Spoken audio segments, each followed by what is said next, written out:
Selamat pagi semuanya. Apa kabar kalian hari ini? Baik? Sudah sarapan tadi di rumah? Kalau sudah sarapan, berarti masih semangat ya untuk mengikuti pembelajaran hari ini.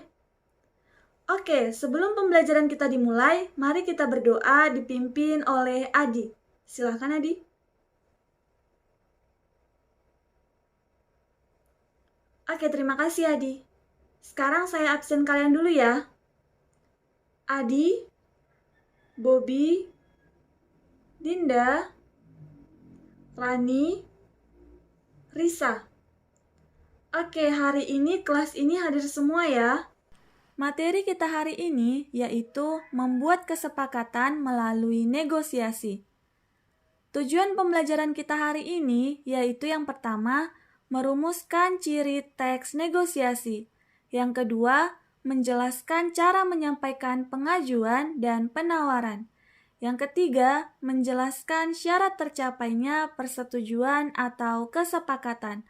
Dan yang terakhir, menentukan bagian-bagian atau struktur teks negosiasi. Yang pertama, kita akan membahas mengenai pengertian dari teks negosiasi. Teks negosiasi merupakan bentuk interaksi sosial yang digunakan untuk mencapai kesepakatan antara kedua belah pihak yang berbeda kepentingan.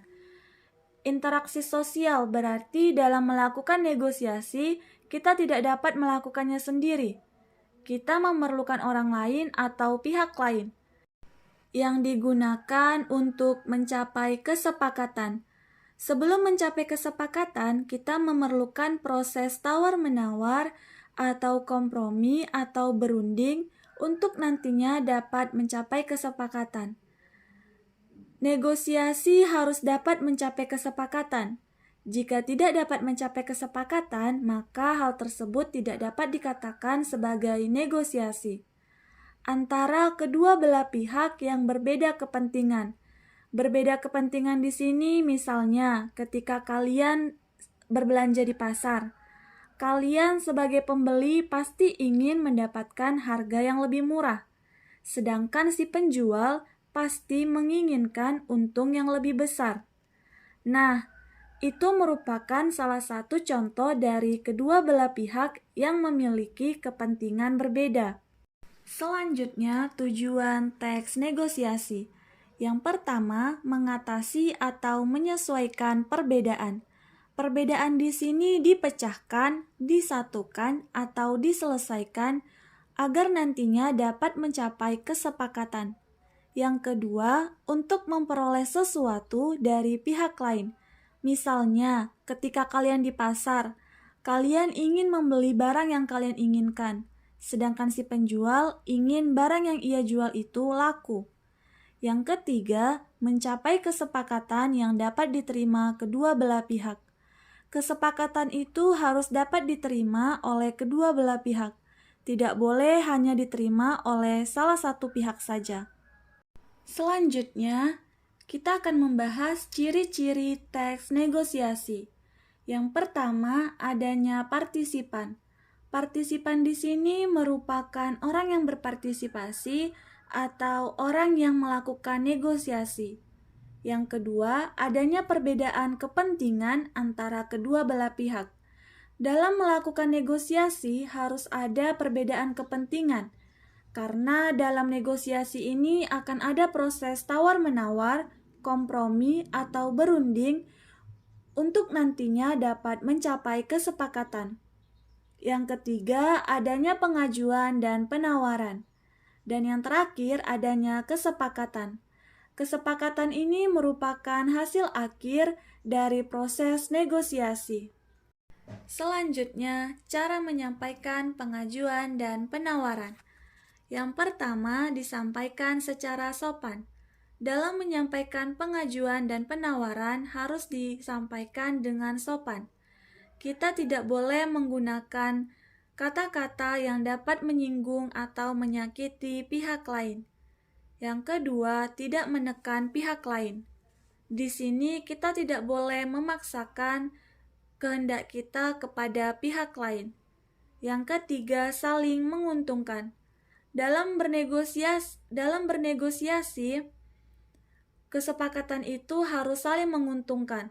Tidak boleh hanya menguntungkan satu pihak dan pihak yang lain rugi.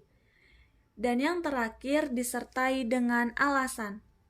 Dalam menyampaikan pengajuan dan penawaran harus disertai dengan alasan yang jelas dan kuat, agar pihak lain tertarik. Selanjutnya, syarat tercapainya persetujuan. Yang pertama, kesediaan untuk berkompromi dengan pihak lain. Untuk mencapai persetujuan atau kesepakatan, kita harus bersedia untuk melakukan kompromi atau berunding dengan pihak lain. Yang kedua, tidak ada pihak yang dirugikan. Yang ketiga, kesepakatan yang dicapai bersifat praktis dan dapat dilakukan.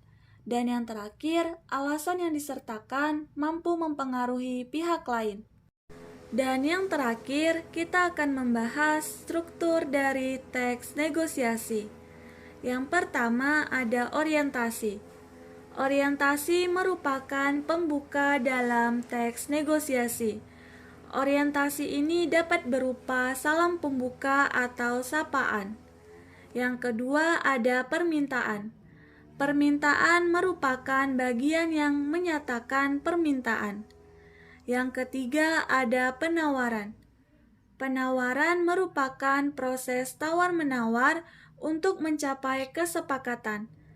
Dan yang terakhir ada persetujuan atau kesepakatan. Merupakan penutup dan akhir dari rangkaian negosiasi. Oke. Setelah tadi saya menjelaskan mengenai teks negosiasi, apakah di antara kalian masih ada yang belum paham atau mengerti mengenai penjelasan saya tadi? Atau ada yang ingin ditanyakan? Tidak ada? Oke, jika tidak ada, berarti saya yang akan mengajukan pertanyaan kepada kalian ya. Yang bisa menjawab pertanyaan saya akan saya kasih nilai plus. Oke, yang pertama. Apa saja ciri-ciri dari teks negosiasi yang telah saya jelaskan tadi? Ayo, siapa yang bisa menjawab? Iya, silakan Dinda. Iya, benar sekali ya. Jadi, ciri-ciri dari teks negosiasi yang pertama, adanya partisipan. Yang kedua, adanya kedua belah pihak yang berbeda kepentingan. Yang ketiga, adanya permintaan dan penawaran. Dan yang terakhir, adanya kesepakatan. Oke, Dinda, saya kasih nilai plus ya. Oke, pertanyaan yang kedua. Apa saja struktur dari teks negosiasi? Ayo, siapa yang bisa jawab? Iya, silahkan. Ya, benar ya. Jadi, struktur dari teks negosiasi itu yang pertama ada orientasi, yang kedua ada permintaan, yang ketiga ada penawaran, dan yang terakhir ada persetujuan. Oke, Rani, saya kasih nilai plus ya. Berarti kalian sudah paham ya mengenai materi yang telah saya sampaikan tadi.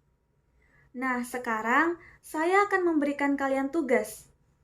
Tugasnya yaitu carilah sebuah teks negosiasi, kemudian tentukan strukturnya. Saya kasih waktu 20 menit ya. Waktunya sudah habis ya. Silahkan bukunya dikumpul. Oke, sebelum pembelajaran hari ini kita tutup, siapa yang dapat memberi kesimpulan mengenai pembelajaran hari ini? Silahkan. Ayo, siapa yang bisa memberi kesimpulan? Silahkan, Rani. Ya, bagus sekali. Jadi, dalam menyampaikan negosiasi, kita harus menyampaikannya dengan sopan, tidak memaksa atau menekan pihak lain, disertai dengan alasan yang jelas dan kuat, dan saling menguntungkan. Oke, sekian pembelajaran kita hari ini. Tetap semangat belajar dan jaga kesehatan. Sampai jumpa minggu depan. Selamat siang.